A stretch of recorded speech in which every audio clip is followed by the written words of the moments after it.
2019 मध्ये फडणवीसांनी उद्धव ठाकरे यांना सतत फोन केले, पण काँग्रेस सोबत जाण्याकरता ठाकरेंनीच चर्चेची दारं बंद केली असा खळबळजनक दावा केलाय शिवसेनेचे नेते रामदास कदम यांनी।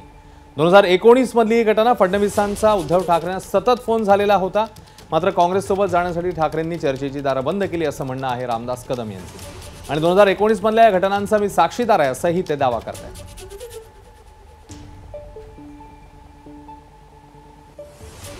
माजी मुख्यमंत्री देवेंद्रजी फडणवीस यांनी जवळजवळ 20 ते 25 वेळा उद्धवजींना फोन केले आणि उद्धवजी मला मातोश्रीवरती यायचं आहे, आपल्याला बोलायचं आहे, मला चर्चा करायची आहे। पण उद्धवजींनी स्वतःच भाजपचे चर्चाचे दरवाजे बंद केले होते काँग्रेसमध्ये जाण्यासाठी। मी मुद्दाम मी साक्षीदार आहे त्याचा। ही गोष्ट कोणाला माहिती नाही, मला माहिती आहे। मी आज मुद्दाम हे सगळ्या महाराष्ट्र जनतेला सांगतोय की देवेंद्र फडणवीस यांनी पुढाकार घेतला होता। ते उद्धवजींची भेट मागत होते, मातोश्रीमध्ये येण्यासाठी परवानगी मागत होते, पण मातोश्रीचे दरवाजे बंद आणि चर्चेचे दरवाजे हे उद्धवजींनी केले।